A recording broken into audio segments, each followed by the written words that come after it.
Good evening, Blues. It's Follow Everton here. I'm Steve Grant, your host. John's here with me. How are you doing, John? Good evening. All good, thank you. How are you? And today, I'm good, thanks. We're previewing Palace Everton, of course. The Blues on a resurgence of form. It's obviously not showing that in our league position at the moment, but certainly putting more faith behind the team in terms of the fans and the way that we are optimistic ahead of this away fixture, of course. Maybe if you took this fixture a few months ago, everyone would be absolutely dreading going to Palace. It wasn't that long ago that we got mauled in the cup there. And now there seems to be a lot of optimism around the club. John, would you say that that's a general feeling of how Yeah, things I are? think obviously we've been through a very rough time the last few seasons. I think 3 seasons now. Any positivity is much needed.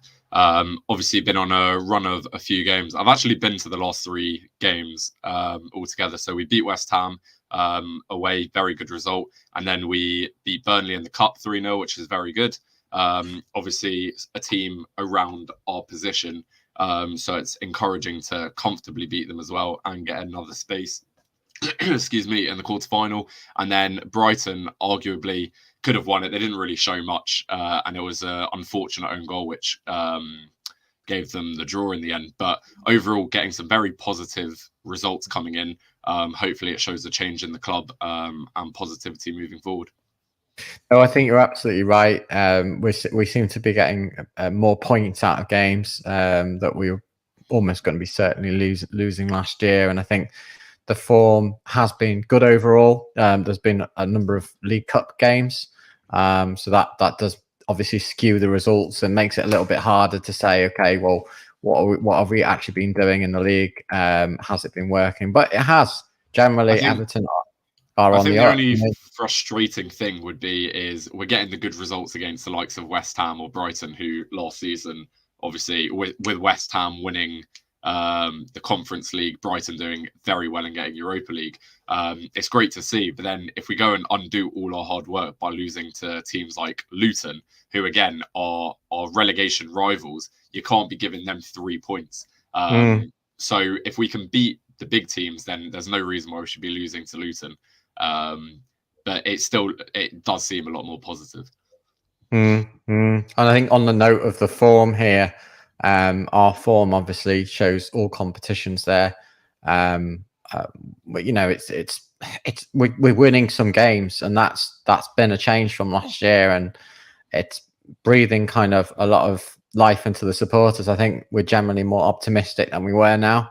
The team's kind of been reshaped, hasn't it? And I think that it's kind of like one thing leads to another, and it's that kind of, we were in a bit of habit of losing, and I think now we're in a bit of a habit where, I actually fancy that we could go and nick the 3 points on Saturday. What do you think? I was saying this to Jan while we were sat at the Brighton game, and I was like, I'm so used to the losing feeling and the dread and the worry and the panic. And when we were sat at the Brighton game and we went 1-0 up, I'm like, is this our team? Are we watching Everton? Because we were actually full of positivity and like going forward. Goodison was being very noisy. And it actually felt like a bit of a threatening place if you were the away team. And it sort of shut them up for a while.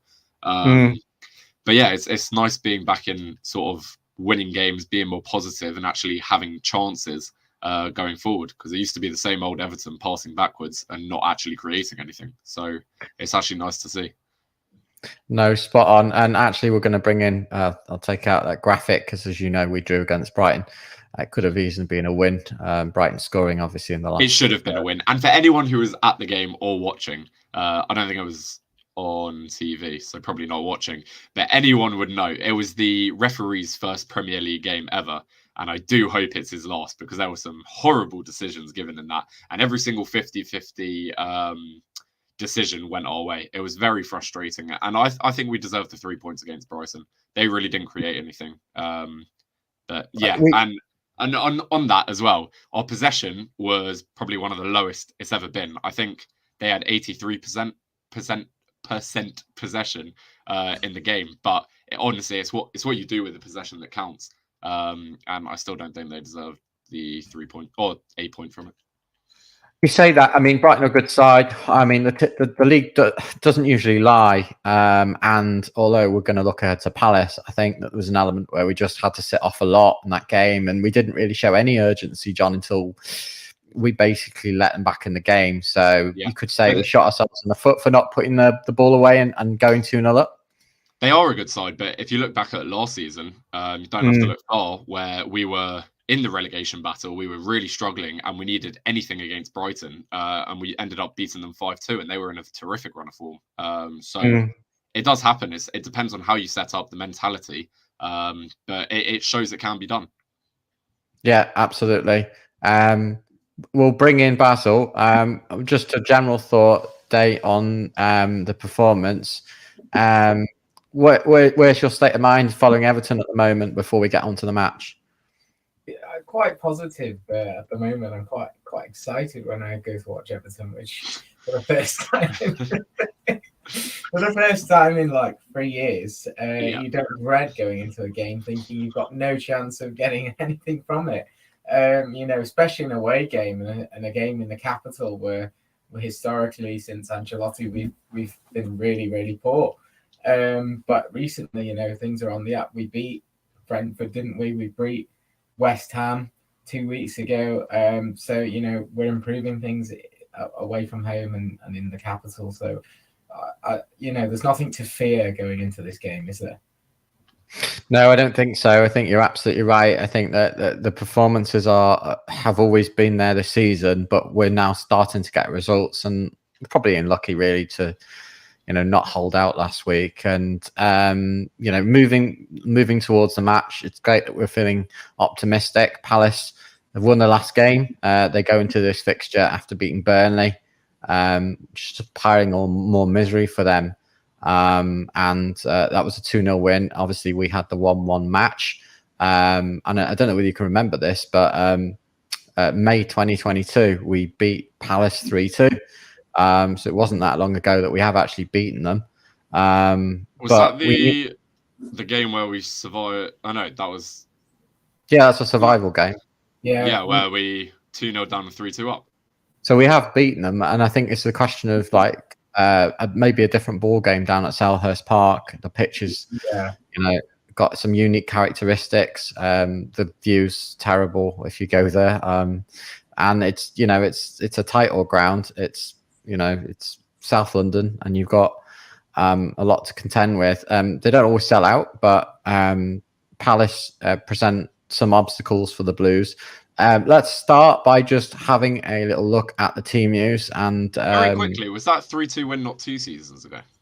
Yeah, was the end of yes, it was. It was last year, but it was actually technically at the end of the previous. Because last season we drew 0-0. And I think Michael Keane got a red card. But when I was at the game, it wasn't a great atmosphere.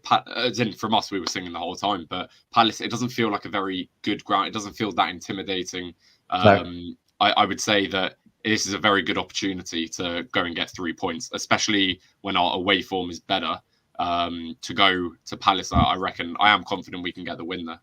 And that side that was 0-0 had a Iwobi, Gray in the midfield, but otherwise it was pretty much what you're going to be expecting with Gay McNeil. You have to separate, don't you, the record at home and the record away, because we did beat them 3-0, we did beat them 3-2 in the last year at home, but we also lost in the FA Cup 4-0. We did 4-0. I think we drew last year 0-0. It was a bit of a drab game, and as Jonathan touched on before, the atmosphere, it will be different. I kind of disagree. It will be a bit more intense than I think you're making it out to be, compared to what we faced at West Ham, where the pitch is a mile away from the seats, as I experienced in that last away game. But I think, we'll be really on top of the pitch, and so will their fans. And I think the atmosphere will be a lot more, the sound will carry a lot greater at Selhurst Park. Yeah, the away fan, they're pitched at the behind the goal on the left-hand side, or on the right as the cameras usually look at it, which is obviously a lot nearer than the Olympic Stadium. It would be interesting to hear anyone that's going to the game what they think of the views from down in Palace.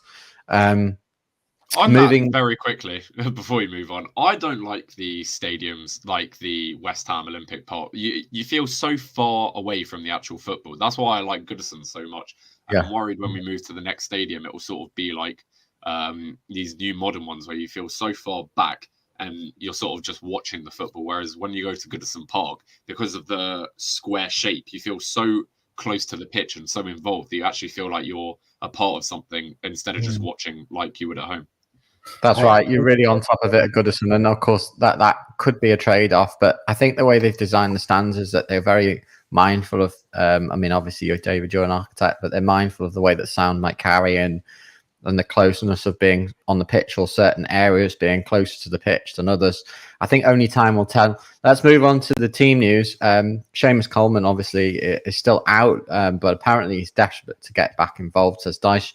Everton obviously are unbeaten for 3 games, and Dyche says that basically that we've been building on some good performances, and taking on the performances and turning them into results.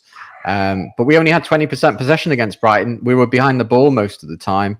But does that even matter? I just don't think it really does, because we've seen us have even less possession than I think I remember when we beat Arsenal, we had virtually none of the ball, and yet we still managed to win the 1-0. He says he still likes VAR, but says things could be better and quicker.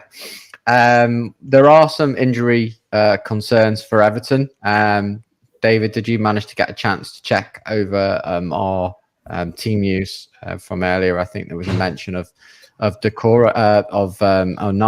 possibly being one of the ones that have taken a knock. I think 3 in training.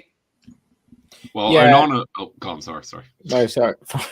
From my understanding, I'm sure we've watched the same press conference, that the 3 players suffering with knocks, aren't they? Onana's already had this knock for, it seems, a number of weeks, but he's been playing through it. And last week he was given a rest. And then you've got Branthwaite, apparently another knock, and Doucouré's ill.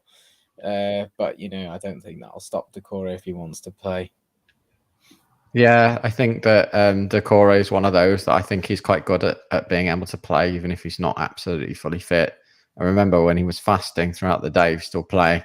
So I think he's quite an athlete, Doucouré. He's been probably the most improved player from my point of view in the last 12 months. And there are other injury doubts. I think besides him, Branthwaite took a knock in training. I mean, there's probably bugs going around as well.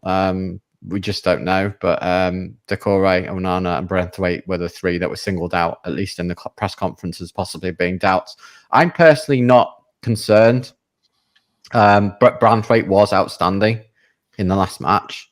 So I really would like to see him play. About the concern, I think out of the 11 players, I would argue that those are 3 pretty big names. Doucouré has been, as you say, has improved a lot, and he's been excellent for as long as I can remember. You mentioned Branthwaite. I actually am a massive fan of Branthwaite. I think he is excellent and infinitely times better than Michael Keane, who would, I guess, be another option. I'm so paranoid when he is on the pitch, because I just feel like not only is he very poor, but he drags everyone out of position, and then we look weaker with him in the team. And then Onana as well. He's been very good the last few weeks as well. Big player in the team, brings a lot of physicality and strength. So to have those 3, especially all together, out, I think is a bit of a cause for concern. Yeah, I think that we're on the same page, but I think what I've seen with Everton is that they are very confidence-based, and when they lose, they just continue to lose. But if they perform well, then I think that we have the ability for other players to come in. I do agree that these are some of the stronger players, but I actually expect that there's some smoke and mirrors going on, and that 1 or 2 of these key players actually go on to play. I mean, this kind of leads us quite nicely into the predicted lineups, and really it's a question of having a look at who can come in and how changes might take place if 1 or 2 of these don't play. I mean, there are options. The question is, who are they, and are they going to do the job? So I'm going to bring up, David, you put together a predicted lineup, or at least a viable lineup. Do you want to talk me through this? And you can perhaps explain who you would bring in at in number 8 if Onana doesn't take place. So have you got the updated one? You've updated it. Okay, well, we'll bring that up now. There's nothing quite like a good old Blue Peter moment. Or just put the other one. While we're doing that, I can bring the other one on, but I think you've kind of indicated now who it is. So give me a second to put my multimedia technology and design degree skills to the test, and we'll have a predicted lineup in just a second. But yeah, I mean, we can. While you're doing that, we can just talk briefly about, some of the long-term absentees. We've not seen Andre Gomez mentioned at all, but Seamus Coleman is on the verge of making a comeback. He's played a couple of 45-minute games recently for under 21s. Here you've got Dele Alli's apparently miles away as well, but he's been involved and he's been contributing to the conversation, so to speak, around player tactics, which was Delhi. Who's that? Has he put an Everton kit on yet? I mean, it's good to hear that he has been involved in the discussions about Everton's direct play, because it means he's just not completely isolated and not at Finch Farm at all. Want him to be involved. I feel like it's a step backwards to even. I know you want to have options, but I just feel like especially with the new signings that we had, I'd much rather see them be given the opportunity, or some of the youngsters, over someone that's tried or has a bad attitude, because someone with a bad attitude and skips training and just disappears is not someone you want to have around the rest of the squad. I don't think has that been proven in his time at Everton? They're not things I've heard of, but I mean, the caveat I would make is that I don't think we have a number 10 like him, apart from, the closest will be Decore, who's playing at the moment. I think if you're going to bring in a like for like person for that position, he's the one you want to be fit and available. So that's the caveat I would make. So Steve's put up the team there. So obviously Pickford in goal. I've kind of just gone with what I feel will be the lineup rather than what I might go with. But I mean, this is a solid back four. The question marks is Branthwaite. Will he be injured? I think this is a big worry, as John alluded to. If he's out, I'm worried, and I'm thinking we're already on minus. Well, who comes in if he is out? Well, probably Michael Keane. Please no.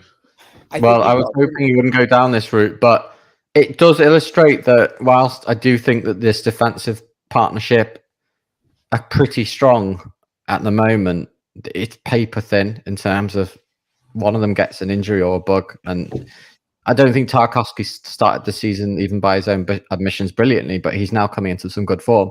If one of those two gets injured or is out for any length of time, we're done for, I think. I think that one thing that has been highlighted in my point of view the last few weeks or months, based on Branthwaite, is Godfrey and his position and standpoint.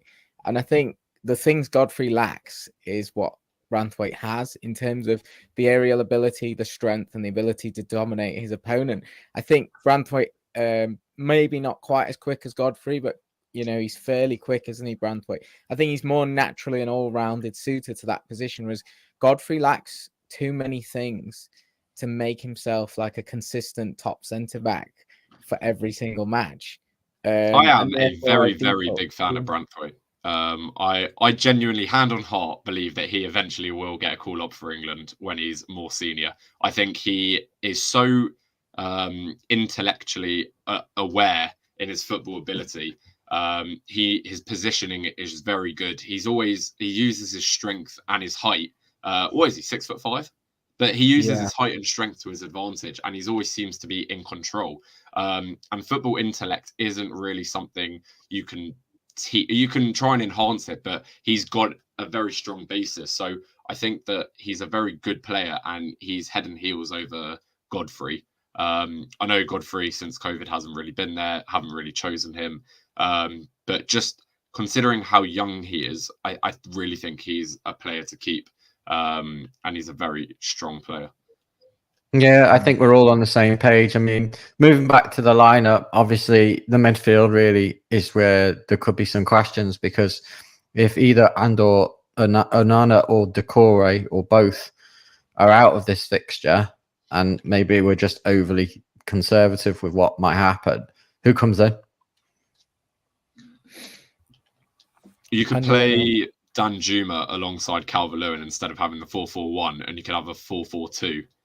Play Danjuma next to Calvert-Lewin instead, and instead of having Decore, who's that more forward role, you could have Danjuma in support. So that takes care of Decore. I think if Branthwaite's injured, that is a massive problem. But I really don't know who to suggest. Go on. I think that we're talking about something which I feel like is highly unlikely, that both Decore and Onana can't play. I really do feel like one of them will play. But in that event, as you say, if Onana's not there, I don't think you can just easily replace Decore by putting Danjuma in. He just doesn't do the same work. You watch Decore, but that's why you have to change the formation. Just analyze Decore in a game away from home. He's like on top, wherever the ball's going to land off a second ball, he's running over to it to pick it up, to grab it in front of the opponents, to set us on a counter attack. You just won't get that from Danjuma. If the ball doesn't come to him, the ball will come back. Palace. I agree, but you can't play 10 men on the pitch. Does that highlight how the lack of squad depth in midfield as well? Yeah. We didn't feel there was at the start, coming into the season, but evidently a couple of injuries and it's not looking so healthy, is it? You play Harrison on the right, who's obviously been a starter and a new signing this season. What do you think of his performance so far? Danjuma. Harrison. Oh, Harrison. I think from what I've seen of Harrison, he's great. And I actually love the old Everton. You see, I'm old school in a sense. I like the wingers. So I like McNeil and Harrison on the flanks. But it does mean that you need a solid midfield. And at times that means that you do need to rely on getting the ball forward to these wingers quickly as a way of attacking. Because if you don't, the gaps tend to be in the middle. I would not necessarily throw caution to the wing, but we've never really tried the combination of playing Beto and Calvert-Lewin. Would you be open to a 4-4-2, or do you think it's just not on the cards and not likely to happen? Well, I said just before do a 4-4-2 and play Danjuma next to him. Right. But I guess you could. I think yours was more of a 4-4-1-1. Mine's more of a box. It does come with an element of risk. I just don't think we've seen that. But obviously, Dyche, he's going to play that way. But I just think, if we've got the injuries, we may as well try something new, because obviously you don't have what's been working and you need to try something else. So, I mean, if back to Harrison, he got that goal a couple of weeks ago. I think he's showing a lot of promise. Remember, he's not had a lot of games for us. I mean, it takes time. He's talking about the Bournemouth goal. He's probably not quite as sharp as he could be, and he's looked really good in moments, and then other times he's looked and put a cross in, and it's like, I think it's very positive what he's doing, as in delivering the ball and creating the chances. Because I think there was a table released, and if you look at the XG and chances created, we would be, I think, 8th in the league or something. We'd be much higher than we were. And it's just us finishing our chances essentially. So I guess he's provided a lot more chance creation. Obviously got that very, very good goal against Bournemouth, but I think sometimes he either takes too long to make his decision, and he could have put a ball in earlier, and then he doesn't take the opportunity and either loses it, or we just aren't in as good of a position. So I think he shows a lot of promise, but then sometimes he just needs a bit better execution. I think the important thing to note here with Harrison is, even if he's not maybe the best player we have in an attacking sense, maybe Danjuma you could argue is better, or one of the others, but this team, it gives real balance. You can see with both of them being number 11, how balanced it is. It's completely equal. But what it offers is two natural wingers each side, you know, solid midfield, good back four, solid. It's just really balanced. And I think once you start putting like a Dan Juma on the wing, on the right wing, or McNeil on the right wing, nobody wants to play on the right wing, and then it just looks lopsided. At least Harrison has actually shown as a natural winger who's comfortable playing there. And he's probably not really a right winger either. You've probably got to consider that he played a lot as well on the left at Leeds. So he's adapting to that, and he's adapting to a whole new team. Yeah, I think some good comments here regarding Harrison. Risk of it becoming the Harrison show. We should also lay, a few comments towards Palace. I don't know how much you've seen of Palace. Yeah, I was just about to say. I mean, what's your thoughts? I mean, who would you, if you were in a whiteboard session tomorrow morning, who would you be picking out as the biggest threat for them at the moment?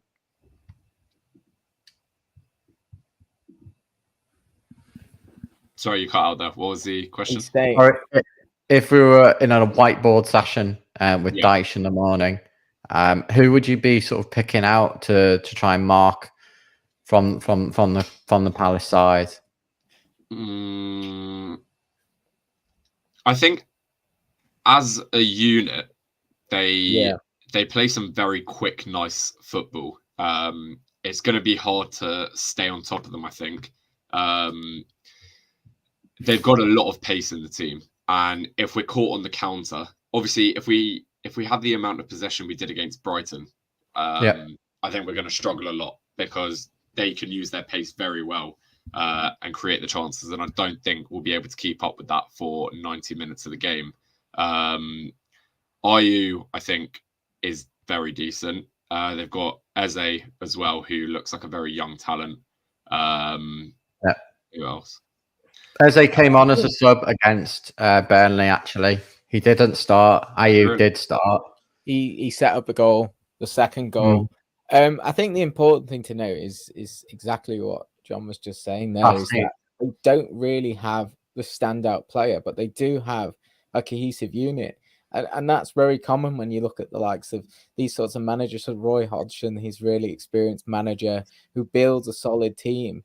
And you probably look at Everton's side and maybe say similar stuff. They might be saying the same thing about us. Where's the standout player? Maybe Calvert-Lewin, but it's a solid unit. They're really good on the counter attack, but so are we. So I'm not saying that. Obviously, there are standout players such as these players, but when you see teams build a team around one individual player, the team usually collapses very quickly. For example, what United tried to do with Ronaldo flopped very, very hard because you can't build a team around one star player. Yes, you can have a leader in the team who you would look more towards for goals, but you need the rest of the team to be behind them. And I think it's a much better cohesive way of playing football when you've got the whole team that works together and blends, as opposed to focusing on individual stars to carry you forward.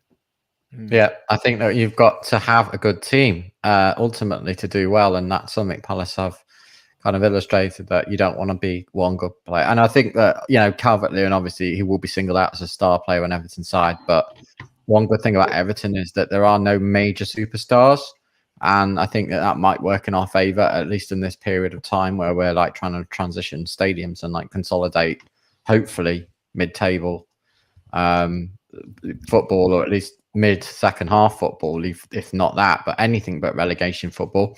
Just big shout out to everyone who's sort of came on today and the comments flying in. There's a lot of positivity around. Peter Duggan says that Dyche hasn't turned anything around yet. We're getting better results, but we need to see some consistency. Yorkshire Toffee says we've done well in London recently, so we can win this. I agree. I think we can go ahead and win this. I think that kind of segues nicely onto what you guys think the score might be, and obviously it always might look a little bit funny. Last year was 0-0. I'm going to put you on the spot, guys, and ask you for a score predictor for the Palace Everton game. Of course, it's a 3:00 kickoff. I'm going to say it's going to be 1-0 to Everton. I reckon we're going to do our usual, get a goal, and then sit back and defend it. I think we have been defending quite well. Obviously, Brighton, I think we probably should have won the game, and we defended well, especially against the likes of Matoma, who is a very, very strong player. So I reckon if we can score first, then we'll keep the win and defend it. If not, then I think we're going to struggle. But we'll have to see what happens. Yeah. I think, it's easy to look back at the recent results and try and trace back how both teams have performed. Palace generally have lost their games. They did win last week, which was a bit of an anomaly in their scorecard. But, they won that game by basically winning the ball high up the pitch and converting, being clinical with a couple of chances and soaking up a lot of the Burnley pressure. Everton play arguably quite a similar way. Everton are most effective when they win the ball high up and they transition and they counter attack. So it's got 0-0 written on it if both teams come in and play subpar or average. But I think Everton can take this, and I'm going to go for a 2-1 win. Okay, optimistic, but it has to happen. I'm afraid I'm just going to be a little bit more on the fence. We need to win it because we're coming into the international break. Palace 15, I think they're on 15 points. I think we're on 11. We're 4 points behind them.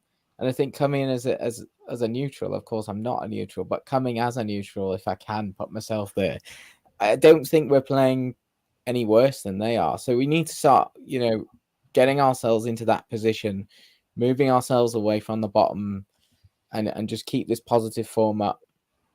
Yeah, people are going to be looking at Everton going that they're an improved side under Dyche, and they're no longer that pushover that we were for such a long time. I mean, it felt like forever, almost the duration of this whole channel's existence, that we were just the biggest pushover. Now there's some solidity in the defense.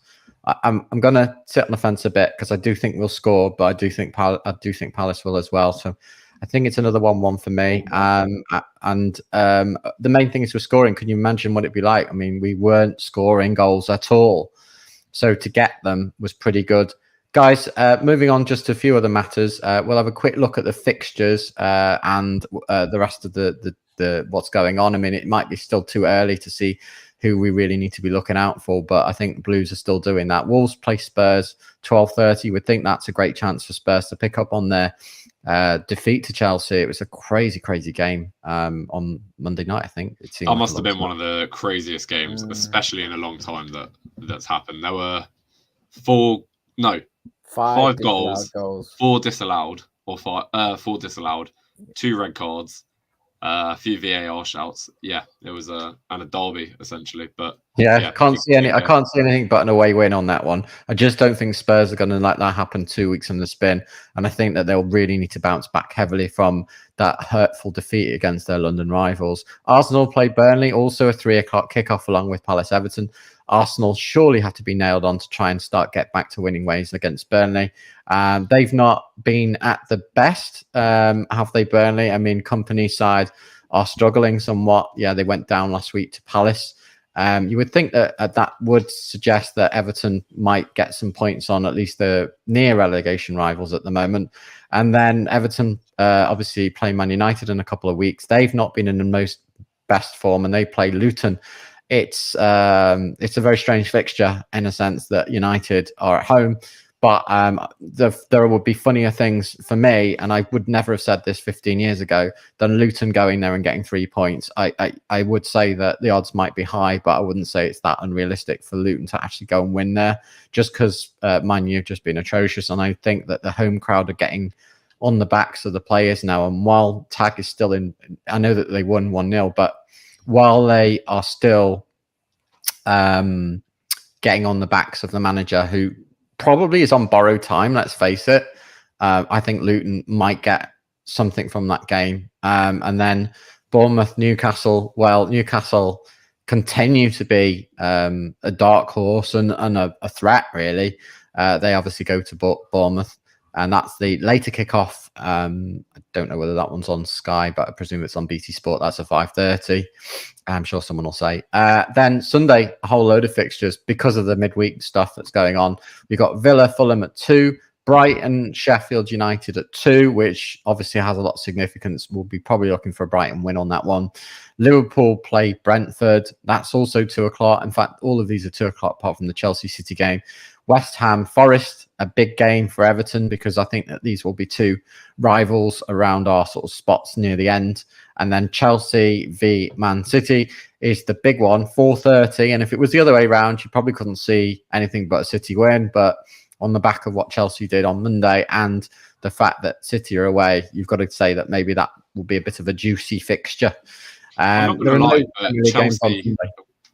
Sorry, just quickly on Chelsea, they actually really didn't look comfortable for about 88 minutes of the game. And it was only until, even though they had the 2-man advantage, it was only once they went 3-1 up, they actually were settled and then went on and pushed for more. But honestly, Chelsea do not look that strong. And if it takes a 2-man advantage, because Spurs equalised through Eric Dyer, but it was given offside and it was very, very marginal. So if you're struggling with a 2-man advantage, there are definitely questions to be had there.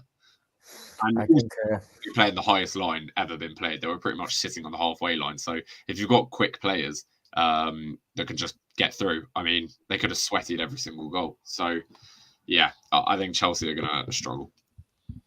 Yeah, one of the strangest matches. And I think you're probably hitting the nail on the head in that, you know, it wasn't that comfortable for them until, you know, without that extra man advantage, I don't think Chelsea would have got anywhere near where they got at the end. Two man advantage. That's it. Flat as it. Can any Blues remember matches where Everton have had 2 men sent off? I can, but I think we're going back to the mid-90s. I can't remember the specific fixture, but I do remember us getting into a bit of a mess. 2 sent off, didn't we, at Goodison once? Or is that wrong? Yeah. One an injury time, like right at the end of the game after we'd already had one. Yeah, that would make complete sense. I think maybe that's one for us to look at. It's a quiz trivia question. We had Branthwaite and Rondon sent off against Brentford. Yeah, it was Rondon. Yeah, that wasn't that long ago, was it? No, it was 2022. Yeah, so that's really, really not far ago. Well, hopefully there won't be any sendings off, but it's a ground where do associate things happening from David Last time we were there, we had a red card. Michael Keane. David Beckham's long range goal, was it 94, 95, something around that? And of course, the strong memory of Everton in their pink salmon kit, I think, where a curling effort from Hinchcliffe reached the back of the net. I think a 3-2 win from memory. Duncan Ferguson was on the team as well. So yeah, interesting ground. We'll look forward to Saturday from Basil, from Jon. Thank you very much both for joining us. From me, I hope you enjoy this weekend's fixtures, whether you're watching the day of the game a minute before Friday or Thursday night. Hope you have a great weekend, and it's a good one for the Blues, and we'll see you on the other side, of course, with match reaction straight from the final whistle, where we'll be bringing you some candid news. And of course, if you do know Blues who aren't following Everton, then make sure you follow our channel. It's at Follow Everton. We're on YouTube. We're on X, formerly known as Twitter. We're on StreamYard, Facebook, you name it. We're everywhere. And it's a growing channel, and we like to speak what we think. So thanks, Blues. No cats over the table today. But we'll all crack on and look forward to this evening's fixtures. Thanks, guys, and we'll see you again at the Toffees. Take care, guys.